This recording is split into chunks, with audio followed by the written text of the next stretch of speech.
What's going on, ladies and gentlemen? I'm Commander RestlessCorpse. Welcome back to Elite Dangerous. Now, the first thing that you're going to notice is that I changed back to the original HUD because, to be honest, it works the best. I mean, let's just throw that out there. I played around with a few different HUD colors, and every single one of them I had kind of like a little gripe with. Whereas with this one, I don't really have a gripe with it. I kind of took the fact that most people kind of say they don't like it as a, man, maybe I should change. But that just goes to show that, you know, you can't always rely on peer pressure. Now, I know I say this a lot, but this might be a short episode, guys, because to be honest, I am absolutely beat. I am tired as hell. I got up at 3:30 in the morning because there was the giant content patch for Final Fantasy XIV today, which added a whole bunch of new stuff, a completely new raid tier, a new boss to fight, a regular and an extreme mode, and we've just been, you know, my free company and I, my static, we've just been doing all that stuff. We ran through the new raid tier, the normal mode of it, several times. And we also did the Sephiroth fight. Now, don't get that confused with Sephiroth. It is not the same thing. But it is an awesome fight. As a matter of fact, in this content patch, pretty much every fight that they added today was super fun and awesome. There were 2 new dungeons, a lot of throwbacks to one of my favorite Final Fantasies, Final Fantasy IV. Calcabrina was the last boss of one of the dungeons. You know, if any of you have played Final Fantasy IV, that's the 6 dolls, the Calcas and the Brinas, and they all form together to form Calcabrina, and it's a really cool fight. You fight that down in the Dwarven Kingdom or whatever in Final Fantasy IV. So that's fun, but I've just been ridiculously busy all day, and it is now 16 minutes after midnight when I'm recording this, so I've been up since 3:30 in the morning. So I'm tired. So I'm not sure exactly how far I'm going to be able to get on this course that I've plotted, which is 11 jumps away to a neutron star. But I'm not scanning, so hopefully that'll help out. But I do need to check this system because, oh, well, all right then. Because I'm not just going to beeline it to there. I do want to find cool stuff. Now, remember, we do have a checklist of things that we're looking for. An Earth-like being top of the list. I don't think I'm going to find a white dwarf. I don't know the criteria, like I don't know where they hang out, so to speak. I know there's a few in the bubble around Seoul, but I don't know if you can find them this far out. There's also the S-type stars, which I've never seen, and the carbon stars, which I've never seen, and the Herbig AE, which hopefully I can still find when we get to our destination. Other than that, it's just the Earth-like planets that we're looking for. So I still have to check every system that I go into, regardless of how far I want to go and how fast I want to do it.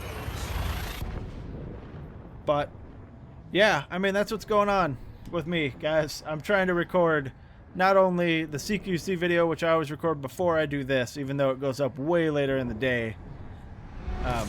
And I'm working on my Lufia and the Fortress of Doom series as well, so I've got to record an episode of those. And then I've got to edit all 3 of the episodes and upload all the episodes, throw some SEO on them, and get them all ready for your viewing enjoyment.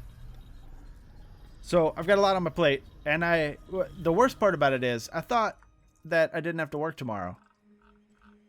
And that turned out to not be the case. I do have to work early in the morning, so I've got to get all of this done as fast as possible because I want to keep with my skill. Why didn't I select that planet? That's me being tired, guys. But since it's super close, I mean, so is that. I could probably hit them both without even moving from my spot. So I'm going to scan these 2 planets up because I'm going to be honest. I said this in a few episodes ago. I've been kind of getting lax on what I'm scanning in each system. I always scan the main star no matter what. But I'm letting a lot of planets kind of slip by. And I guess that's just me, you know, as I gain experience exploring, I start to get jaded about what I will waste my time on. And I really shouldn't do that. I should just scan everything. As long as it's not an icy body or a rock, you know?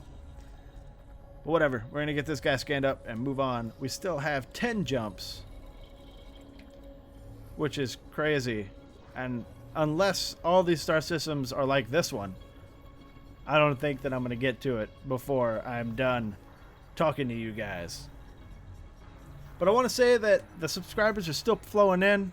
I want to thank you, or send a thank you to each and every one of you. Not only the guys that have been with me for a while, but all the new guys. And you guys are leaving, you know, cool messages or cool comments on my videos talking about, you know, you're enjoying it. And that makes me happy. And that makes me, you know, want to keep going. And I would probably keep going regardless, but I'd be all grumpy about it. I'm an old guy, you know. Get all grumbly and tell people to get off my lawn and whatnot. But you guys are making it fun. So thank you for that. And, you know, again, I've said this before, but if you want to help out, remember, it's always a like and a comment away. That really helps out. You guys, if you don't know anything about the way YouTube like does its search engine stuff, likes, comments, and shares are the most important thing you can do if you're trying to help a small YouTuber out. And you guys have been doing pretty good with those, so I appreciate that. But tell your friends. Tell your friends is what I'm getting at. Alright, let's see what we've got here. And I'm not gonna scoop until I get decently low on the fuel. Alright, we've got a whole bunch of crap here. Those are a little bit too far away considering how many jumps we still have. So check this out. This looks kind of dark, like one of those dark metal planets. But I flew up next to one in yesterday. I don't know if it was on camera, but it was while I was recording yesterday's video, and it looked just like a regular ass moon. So, you know, I didn't want to do anything with it. So I'm not even going to go to this one. I'm not going to go to any of this stuff because it's all too far away. And we still have 9 jumps. Fuel scooping. And I'm going to get, you know, some accidental scoopage here and there. Fuel scoop disengaged. But I've kind of been thinking about like what I'm going to do when I find an Earth-like. I know I want to get a sweet screenshot of it. Charging. And I'm hoping that it's going to be undiscovered so I can throw my name on it. You know, just slap a big RC on there. And again, you know, I've been thinking a lot about the whole, it would be cool if they'd let us build space stations. But to be honest, I think that's just kind of like wasted brain power because I don't know if it's ever going to happen. But it'd be cool. What I'm kind of curious about, and this also happened a few episodes ago, was when I tried to get down into one of those rings around a metal planet for a cool screenshot and I couldn't get in there. I wonder if you can actually get to those rings, and I might try that at some point. Because I know that in the bubble, when you're mining, and I didn't do this in my mining video because I didn't know about it, but when you're mining a ring that has a res on it, oh, that was a bad idea. That was a bad idea. I accidentally hit my 25% throttle. Whatever. Did I look at this? Yeah, it was just rocks. When you're mining, you don't have to actually go into the res. You can go anywhere on that that ring, as long as it's, you know, a metal ring and whatever. You don't want to go to an icy ring. So that stands to reason that you could probably go into any ring, even way out here. I just don't know why it wouldn't let me. I think it was just because I'm a little bit too afraid. Not necessarily afraid. Like, it's not like, oh man, I don't know, I don't want to do it. It's, we're doing so well with our hull being at 100% this far out that I don't want to tarnish it by accidentally running into a ring and losing like 2% or something, being forcibly dropped out of Super Cruise. But to be honest, it's just a couple percent. Like, maybe I should try it. I don't know. If I find a planet that looks cool enough to take a screenshot at, and it has rings, I'll check it out. Oh, well, this guy is the only thing in the system, I believe. Yep. So, I mean, we're trucking along. 7 more jumps. I might not even have to cut. I don't know. I'm kind of like, I'm in that zone, that second wind zone, where like I've just got a million things racing through my head, and it's kind of hard. You know, I'm sure that you guys have already kind of noticed that I kind of stumble on my words sometimes, and I repeat. I don't have a stutter, but it kind of seems like I do. And there's actually a weird story for that. When I was a kid, I didn't have that problem.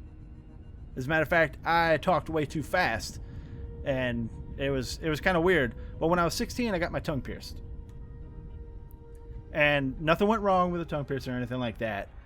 But when I was 17, almost to the day, like my dad and my dad used to build tattoo guns, right? Just as a hobby. And he was, you know, covered in tattoos. He was a biker. It was cool. He used to build tattoo guns, and he would trade them to the local tattoo shop for tattoos. And that's how he got, you know, absolutely almost 100% covered, other than like his face and whatnot. But he also got me like piercings and stuff, and I could have gotten a lot of tattoos, and I regret that I didn't, because by the time I wanted tattoos, it was already kind of too late for all that. But we went and saw Pantera back in '97, and what was really cool about Pantera was that Typo Negative opened up for him. So we saw, you know, some pretty cool bands that night. And on the way back, my dad decided to stop and get a tattoo. Well, I was like, hey, cool. What if I got my tongue pierced again? So I got another tongue piercing, and I guess the combined weight of the jewelry and my tongue, because I got a couple more, you know, during the course of all of that, weighed my tongue down, and I kind of got used to that. So while I'm talking, I kind of stumble over words because of that, I guess. And when I decided to go really hard on this YouTube stuff and try and really make it work, I took them out because I was hoping that it would help. And it kind of did, I guess. But I just wanted to... I don't really even know why I'm saying this, but it's little stuff about me, I guess. But that's just one of the reasons why I kind of stumble around my words and stuff, is I guess I don't have that weight in the tongue anymore. So it kind of throws me off. So there's that. And, you know, whatever. Just a little quip about me, guys. Anyway, I am going to cut right now. Unless this next system is amazing. 4, 3, 2, so we'll see. Well, it doesn't necessarily have to be amazing, but if it has something interesting that I want to check out. I should probably scoop a little bit. I want to keep myself around half. And I'm not sure if the plotted course will change as my tonnage decreases, or if I have to manually go in and change it. So what I'm going to do is I'm going to check I'm going to check the system first. Then I'm going to check my jumps and then replot this out. Clearly nothing cool here. Let's replot. Because we are 1, 2, 3. What is it? 1, 2, 3, 4 jumps. Let's replot it. No, it's the same. So that's maybe it does it on the fly. I don't know. But let's get over there. We're almost there. Oh, no. What are you doing? What the hell? What am I? Oh, there we go.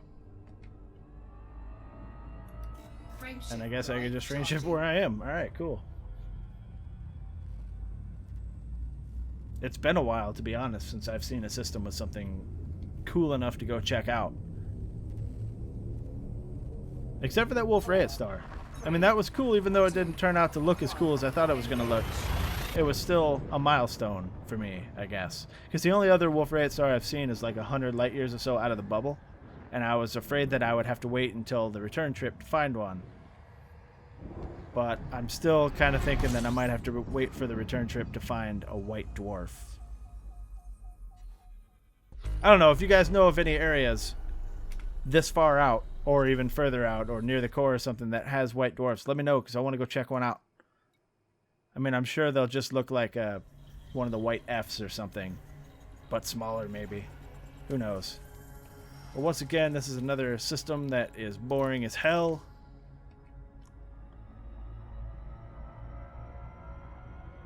And also, I wanted to throw a little apology out for yesterday's CQC video. I couldn't find an a match. It was crazy. But today I was able to find a match. It wasn't a capture the flag like I wanted it to be. It was another team deathmatch. I didn't do all that great, but I was also the lowest level by far. So I'm seeing that I'm like running into that a lot lately. I think it's because of the CQC mayhem, maybe people are playing a lot more, and they're actually like grinding and ranking up, whereas I'm playing once a day to get a video out, or twice a day if I end up in a in a match that's already going, I don't record those. I wait until I can get a full match for you guys. Which is also, and I touched upon this on that video that you'll see later today. But I do mention about that, how like sometimes in my opening I'll be one level, and then when I actually get into a match I'll be one level higher. It's because when I find a match that is not a full match, I'll play it, but I won't record it. Because I want to record... Oh, why did I do that? I want to record full matches for you guys, you know? Fuel scooping. Alright, I got a little bit closer to that sun than I wanted to. But we are 3 jumps away. So it looks like we're going to have no problem getting to the next system, and the video is turning out to be just as long as every other video. So that's good. It's just because I'm in that loopy, about to pass out state, you know? And I've still got a Lufia video to record. Man.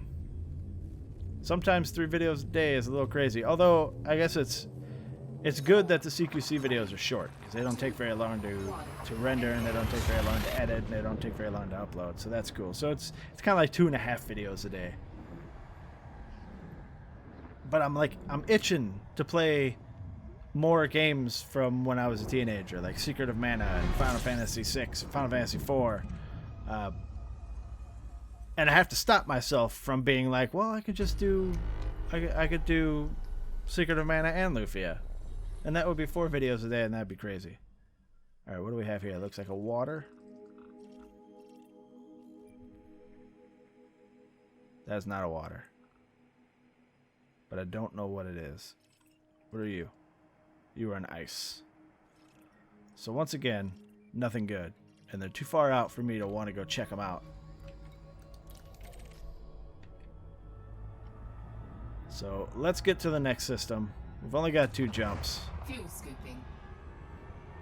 I'm going to scoop a little bit in this next system to get myself back up to around 2/3 or 3/4 maybe. Just to give myself a good buffer. So that... See, I'm always worried when I log out that when I log back in, I'm going to forget something important, such as, hey, I need to scoop, and like end up running out of fuel or something. And it's why I always either log out on the surface of a planet or moon, or I super cruise away from everything for a really long time, just to be sure that I'm not going to log back in next to a star or something, because I've done that. And I immediately started, you know, hyper jumping from regular space, and my heat shot up crazily. That was way before I started exploring, though, and I haven't done that since. But it's just little things that you figure out. All right, so I've got a lot of gas giants here, and they're all decently close. So I'm gonna get these first 4 because they're within range. Oh, did I even? Yeah, I did. Okay, I finished. So let's get these guys. I'm also kind of been thinking about like maybe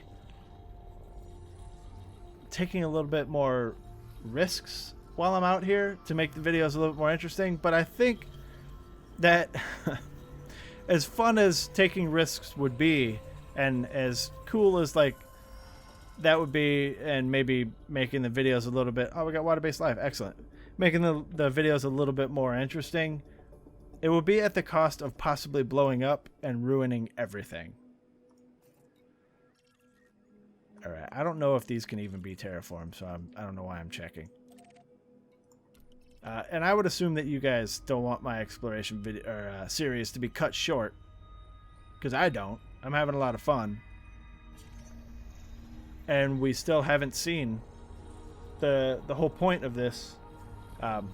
Well, the whole point of most exploration series, or voyages anyway, is to get to Sag A.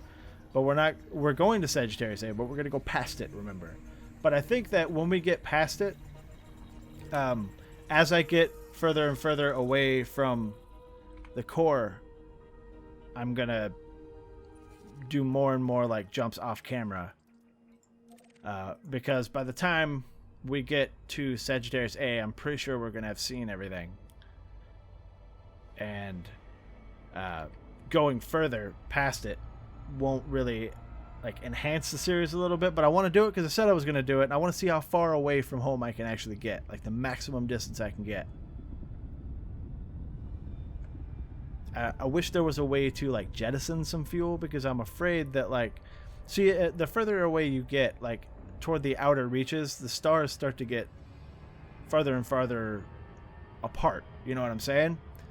So let's say I have like half fuel and I make a really long distance jump, and it's the only star between the two. Like I make a really long distance jump and it's the very next star, and then I scoop there to re-up my fuel, and I scoop too much and can't make the jump back. Now, I've seen a lot of posts on Reddit of people who haven't played in a really long time, and when they come back, they're out in the system and they can't plot a course back because the next star is too far away. And I'm pretty sure that's probably what's going on. Like, they'll log back in, scoop a little bit, or they scooped a little bit before they logged off, and now they're too heavy to make that jump. Don't want that to happen to me. So we're going to have to be really careful, but I do want to see how far away I can get. I also kind of want to see how far below or above the galactic plane I can get, because I think that'd be pretty cool. But again, those will have to be mostly done off camera, like maybe just record the results or the last part of the jump, or that leg, because I don't want to spend like, eventually you guys are going to get tired of watching me just scan planets, and you want to see me like do stuff, and I want to do stuff. So I don't want to drag this out as longer than it needs to be, but I also don't want to cut it short. But anyway, we are one jump away from the neutron star. I have talked the entire time. I feel like I'm talking too much. So I'm going to scan this guy, and then we're going to get going. Come on, buddy. Any day now. Excellent. Let's get out of here. And I am not next to the star because I had to fly away to get one of the other ones. So we'll just engage right there. Drive charging. And we're moving into a neutron star. Not a single thing that we have seen today, that, or at least that I was paying attention to, because remember, I'm super tired and I'm second-winded and whatnot, has been discovered by anybody. So if this neutron star, I swear, if this one is discovered, then there's got to be some craziness going on.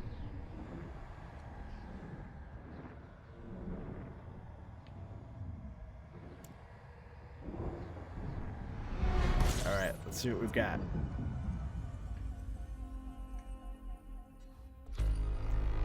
There you are, and there's also 16 things in this system. That's pretty good. Nobody. Excellent. Now what do we have down here? What are you? A water world. That is a water world, but look how far away it is. Holy shit. What about you? I think you're metal. Wait, you are a water world as well? Okay, so there's two water worlds over there. They might be terraformable. Do you have to scan it to see? Yes, you do. Okay.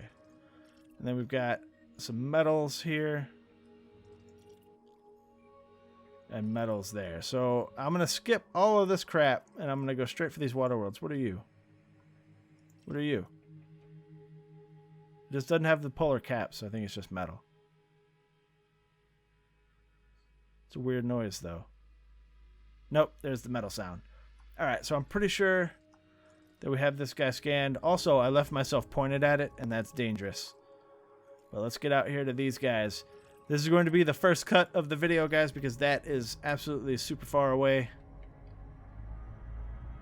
So I'll see you when I get a little bit close, ladies and gentlemen. Check out this water world I found, guys. And if you look really, really hard, right on the left side of the ice cap, a little bit out, there's an O-type star that's bright. Just below it, you can see the other water world that is in the same orbit as this one. They're orbiting each other.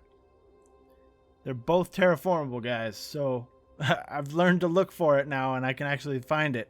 So that's really cool. They're both carbon dioxide. One of them is carbon dioxide rich, and I think that that is a big part of, you know, what makes them terraformable. But anyway, I've never actually slid up to a water world and checked it out. I mean, it looks like you would think it looks, I guess. It's just a big ball of water, which I'm sure has some rock in it somewhere.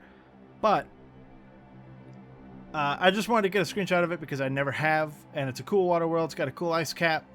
It'd be really cool if we could land on atmospheric planets. I'd land on that ice cap or like on the edge and just check the ocean out. I wonder how they would render out the ocean and whatnot. What's funny about me is when it comes to games, like I've done this my entire life, and I don't know why because it's so trivial, but I always look for cool water effects. Like I'll be playing a game and I'll see, you know, like the ocean. I'll be like, oh, that's pretty cool water. Or man, that water sucks. You know, it's like if they use just like textures reused over and over like a pattern, it always bugs me. But I wonder how they would do it in Elite Dangerous, if there would be tides and waves and things like that. But whatever. We made it to our destination. We got a neutron star undiscovered. We got 2 more terraformable water worlds undiscovered. It's good enough for me, guys. This video went actually a little bit longer than I thought it was going to go, so that's good. In any case, if you like this video, go and hit that like button. If you want to see more videos of Elite Dangerous or any of the other videos that I've done, go and hit that subscribe button. If you have anything to say, throw it down in the comments. If you haven't checked out the Lufia and the Fortress of Doom playthrough yet, go ahead and give that a gander, I guess. Take a look at it if you like those old school Final Fantasy style SNES RPGs. I think that I'm probably either going to be doing Final Fantasy IV or Secret of Mana afterwards. Both of them are 2 of my favorite games, Final Fantasy VI being the other, and Chrono Trigger obviously being the other, like, of my favorite SNES games. Anyway, thanks for watching, guys. I appreciate each and every one of you. Remember, I'm Commander RestlessCorpse. I did that out of order, but that just shows you that it is organic and not some weird, like, pre-recorded thing. Anyway, take it easy, guys. See you in the next video. Eject. Eject. Eject. Eject.